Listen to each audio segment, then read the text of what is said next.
Bom, pessoal, a gente está aqui com o deputado Barba, deputado estadual na Assembleia Legislativa de São Paulo, pelo Partido dos Trabalhadores. E mais cedo a gente fez aqui a transmissão da coletiva de imprensa pela liberdade da deputada Luísa Nune, que está presa, mais uma presa política, presa na Argélia. Ele manejou aqui, coordenou os trabalhos dessa coletiva de imprensa, e teve vários veículos de mídia independente. Deputado, agora o assunto mudou, né? O senhor quer falar? Eu acho que vou chamar na fala do deputado Barba, que tem um histórico muito importante, a Solidário do Campo, metalúrgico, né? Uma história de vida muito interessante. A gente está com mais de 350 pessoas te assistindo agora, e ele tem uma informação, uma informação super importante sobre um projeto de lei, na verdade uma ação dentro de um projeto de lei que tramita aqui na Assembleia Legislativa, que é o Incentivar Alto, né? O senhor quer falar um pouquinho sobre os trabalhos de ontem, o que aconteceu, enfim? Bom, veja bem, para vocês que nos acompanham pelos Jornalistas Livres, muito obrigado pela audiência. Ontem nessa casa, nós estamos debatendo nessa casa há 2 semanas um projeto de lei do Incentivo Alto, que foi o projeto 752, que o governo João Dória apresentou em função do medo, da pressão, da chantagem que a empresa General Motors fez em cima do governo do Estado de São Paulo, dizendo que ia deixar o Estado de São Paulo. Então ele apresentou um decreto lá em março de 2019, no primeiro semestre desse ano. E o decreto não dizia muita coisa, a não ser o artigo 3º do decreto, que trazia lá quais eram as contrapartidas que as empresas que fizessem adesão ao decreto tinham que apresentar. E veio o projeto de lei nessa casa para justificar o decreto. O projeto de lei que veio muito vazio, não tinha nada. Então nós, a partir da experiência minha, ter trabalhado 30 anos na indústria automotiva, 5 na Volks, 25 na Ford, ser do sindicato dos metalúrgicos do ABC, sentei com os sindicatos do ABC, tem uma subseção do sindicato do ABC, e nós coordenamos esse projeto e apresentamos uma emenda aglutinativa que mudou, deu uma outra cara para o projeto. Então, do que trata essa emenda aglutinativa? Ela trata exatamente de uma coisa que o projeto não previa. Por exemplo, o projeto fala lá em geração de 400 novos empregos. Se você não amarrar isso, a empresa demite 400 e contrata 400, fica do mesmo tamanho.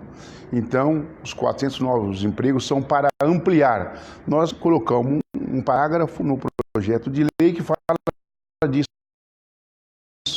exatamente da manutenção ampliada do nível de emprego. O que é isso? Se uma empresa tinha 1.000 trabalhadores, contratou 400, ela tem que manter os 1.400 trabalhadores. Então, essa foi uma dos primeiros pontos. As etapas do processo, as etapas são das empresas. Embora eu vou ratificar novamente, o Brasil, as empresas automobilísticas não são fabricantes de veículos, são produtores de veículos. E a nossa emenda aglutinativa, ela trata da ideia de transformar as montadoras num fabricante, numa construtora de veículos. Então nós botamos uma emenda que trata também dessa etapa, né, do processo de fabril. Então, o que essa parte da emenda prevê? De 12 unidades que uma fábrica tem que fazer dentro da sua planta, ela tem que cumprir no mínimo 8 para ela ir se tornando uma montadora. Quais são essas etapas, né? Essas etapas são estampagem, soldagem, tratamento anticorrosivo e pintura, injeção de plástico e fabricação de motores, fabricação de caixa de câmbio e transmissão, fabricação de sistemas de direção e suspensão, montagem de sistemas elétricos e de sistemas de freios e eixo, montagem e revisão final e ensaios compatíveis. O que é isso? São os testes que as empresas têm que fazer para ver a segurança, né, dos seus automóveis, né? Revisão final e ensaios compatíveis, montagem de chassis, de carroceria, montagem final de cabines ou de carrocerias, com instalação de itens, inclusive acústicos e térmicos, e forração e acabamento. Então essas são as etapas de uma produção. São 12 itens que estavam lá no Inovar Autos, que era o programa do governo federal, no governo da presidenta Dilma, e nós recuperamos isso para colocar aqui nessa emenda. Então, esse é um ponto importante. Qual outro ponto extremamente importante? A questão de ferramentaria. Quando você monta um protótipo, quando você monta um dispositivo, quando você depois para fabricar as ferramentas, né, isso é uma propriedade intelectual e técnica muito forte dentro da indústria automotiva. Então também nós conseguimos incluir essa questão na emenda aglutinativa. A questão de pesquisa, desenvolvimento e inovação tecnológica, outra parte extremamente importante, que não tinha nada disso no projeto de lei do governo João Dória. Então, nós também conseguimos negociar essa parte, essa inclusão. Isso obriga as empresas que fizerem a adesão ao programa começar a desenvolver tecnologia na sua própria planta aqui no Brasil. O que acontece hoje? A maior parte das tecnologias desenvolvidas das montadoras brasileiras, que estão aqui no Brasil, são desenvolvidas nas suas matrizes. Por exemplo, o caminhão da Mercedes, se der um acidente, o caminhão tem uma caixa preta, se der um acidente, eles tiverem que abrir a caixa preta do caminhão para verificar qual foi o problema, onde aconteceu, essa caixa não será abrida no Brasil. Será abrido lá na fábrica, aberta lá na fábrica da Alemanha. Aberta lá na fábrica da Alemanha, para eles identificar qual é o problema. Então, nós queremos desenvolver a tecnologia para que dê conta de resolver isso nas plantas brasileiras. Outro ponto extremamente importante que trata da questão ambiental, né? A melhoria dos combustíveis. Então, nós incluímos na emenda a questão da propulsão veicular, que você está tratando de motor, né? Qual é o tipo de combustível que tem que funcionar. O mundo está caminhando para energia elétrica, para carro híbrido, elétrico híbrido, e no nosso caso aqui brasileiro, nós temos uma fonte de energia renovável muito limpa, que é a questão do etanol feito da cana-de-açúcar. Então o Brasil é um dos maiores produtores de etanol do mundo e temos que explorar esse potencial. Então essa é uma outra emenda que trata da relação com o meio ambiente. E na categoria dos metalúrgicos do estado de São Paulo, que trabalha nesse setor, quantos trabalhadores as montadoras empregam aqui no estado de São Paulo? As montadoras empregam aqui no estado de São Paulo 57 mil trabalhadores. Somado à cadeia produtiva com as autopeças, quantos empregam? No estado de São Paulo, as autopeças empregam 150 mil trabalhadores aqui no estado de São Paulo. Quanto que o setor emprega no Brasil? As montadoras empregam no Brasil 102 mil trabalhadores. Quanto emprega o setor de autopeça no Brasil? O setor de autopeça emprega algo próximo de 260 mil trabalhadores. Então veja bem, do que nós tentamos tratar no projeto, porque o pessoal me perguntou, olha, o projeto é do governador, você apoia o projeto? Nós somos coerentes enquanto bancada de oposição. Esse projeto interessa aos trabalhadores dessa categoria que eu citei. Citei só a parte da cadeia produtiva, que é o setor de autopeças e as próprias montadoras. Mas o que está por trás disso? Qualquer país, dos países maiores no mundo e mais desenvolvido, quer ter a indústria de ponta. E quem são a indústria de ponta? São as fabricantes de veículos automotores, são fabricantes de avião. Aliás, quero destacar isso, tem 8 países no mundo produtor de avião. O Brasil acabou de entregar, com esse atual governo que existe aí, a Embraer, a parte comercial na mão da Boeing. Então, quer dizer, mas daqui a pouco ela vai incorporar tudo, né? E aí nós vamos ver o resultado. E olha que a Embraer era uma empresa muito especializada na produção, na fabricação de avião, tanto é que venceu uma concorrência internacional por volta do ano 2008 a 2010 com a Bombardier canadense, né? E ganhou, inclusive, a batalha na Organização Mundial do Comércio. Então, tratar essas indústrias de máquinas, as indústrias montadoras, as fabricantes de veículos, setor de autopeça, indústria de máquina, indústria de ferramentaria, o polo de ferramentaria, que emprega hoje mais de 100 mil trabalhadores no Brasil, que está numa luta para sobreviver aqui no Brasil. Esse projeto é muito importante. Então, queria deixar esse recado aqui para quem nos acompanha, né, agora ao vivo no Jornalistas Livres, quem nos acompanha aí na nossa página no dia a dia, né, que acompanha o nosso mandato, que para mim esse debate foi extremamente importante em função da experiência da vida que eu vivi durante 30 anos como metalúrgico do ABC, trabalhador na categoria. Então, um abraço. Ainda não, deputado. Ainda não? Ainda Tem não. Pergunta aí? Tem. Na verdade, aproveitar que o senhor está aqui, está um pouco mais... tem um pessoal aqui ainda assistindo e tal.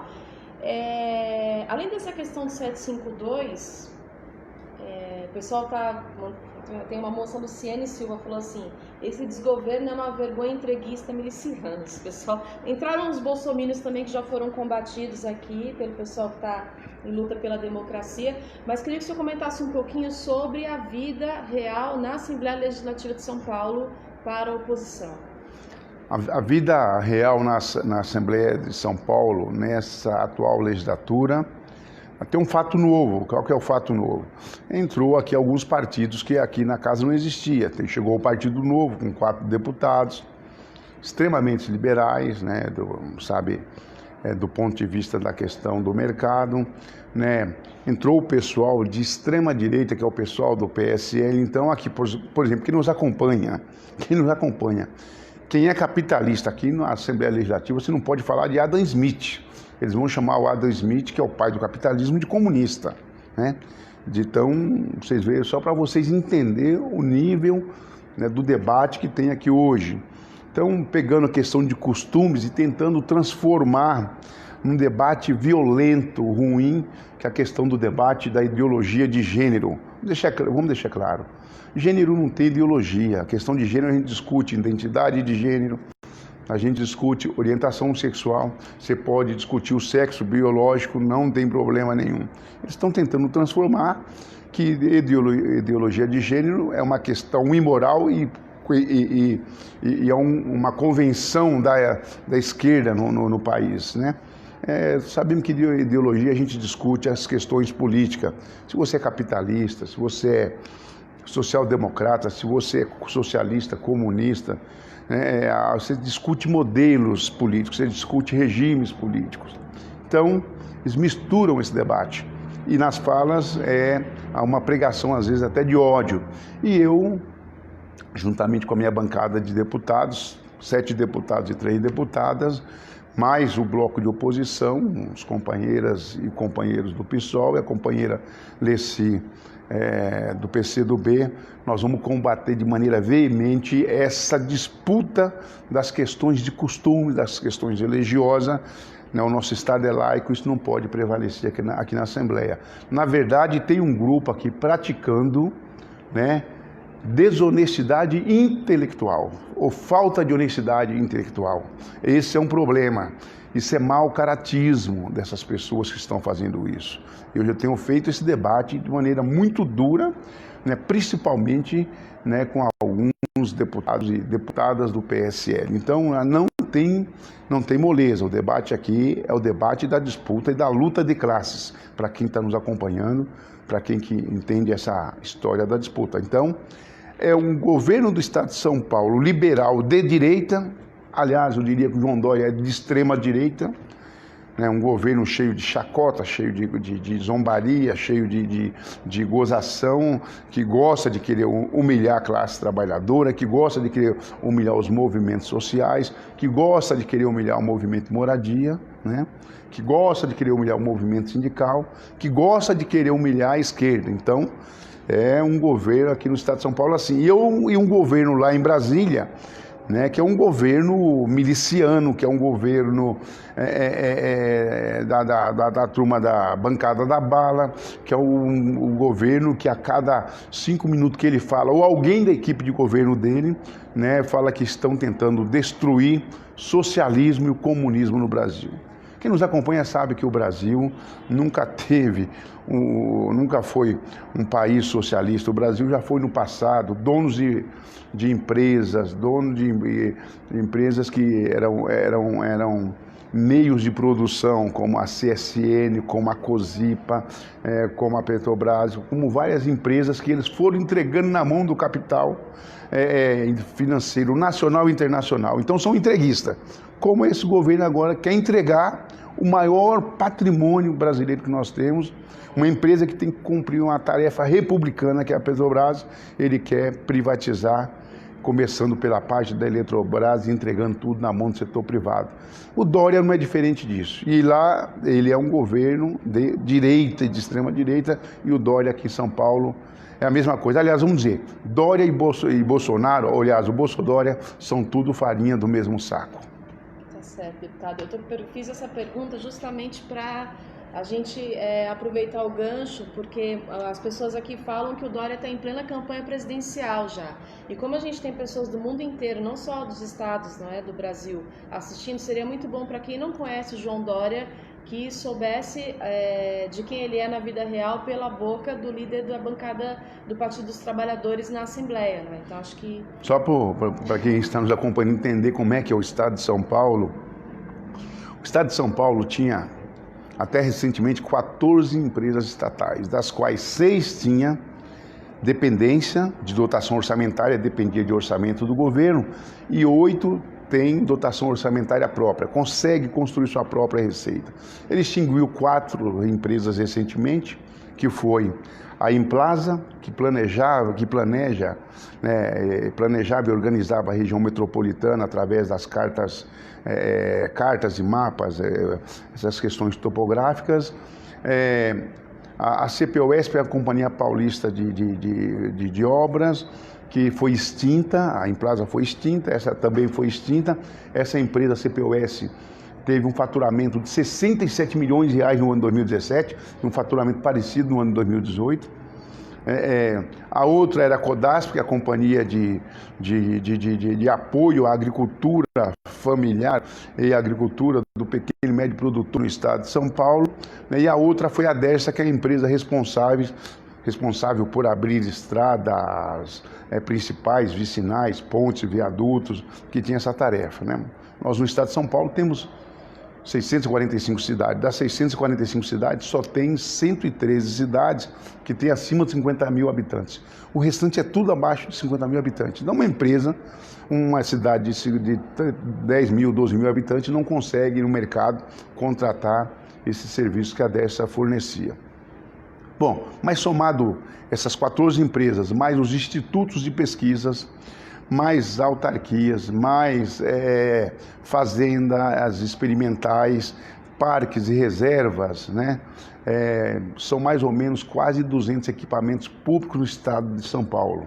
Aliás, vamos dar um exemplo. O Instituto de Botânica tem um conhecimento, né, da área de botânica fantástica, né? Foi feito concessão por 35 anos. E assim foi com o Ibirapuera, e assim foi com o Zoológico, e assim ele quer fazer com todos os equipamentos. Esse é o programa do governador João Dória. Então ele usa as seguintes palavras: desestatizar, privatizar, concessão, 35 anos ou mais, extinção, que é o fechamento de empresas, ou junção. Então esse quinteto faz parte do programa de governo dele para entregar o patrimônio de São Paulo na mão dos amigos dele, que são os empresários, né, ricos do estado de São Paulo e do Brasil. O compromisso do João Dória foi com isso. A campanha dele foi com esse norte de que ele ia enxugar o estado. Então ele está cumprindo lá e com certeza beneficiando os seus amigos, que devem, a cada projeto desse que é aprovado, deve ir até o Palácio dos Bandeirantes para comemorar. Tá certo, deputado. Bom, a gente quer agradecer muito essa aula de Estado de São Paulo, né? Acho que para quem tinha dúvidas sobre quem é João Dória, agora acho que ficou muito claro, né? Esse quinteto a gente vai depois publicar no site dos Jornalistas Livres, saindo um pouco das suas falas. E aí, semana que vem, vamos marcar para a gente falar outra vez, dar uma atualizada sobre o andamento das coisas na casa. Acho que é legal para quem está de olho no Dória saber mais e mais o andamento das lutas, né, da oposição aqui na casa e do próprio PSL, né, com esse fascismo todo que estende o método de governo do Bolsonaro para o estado de São Paulo. Tá? Obrigada. Estamos aí, a luta continua, a luta é contínua, Lula livre. Lula livre. Obrigada.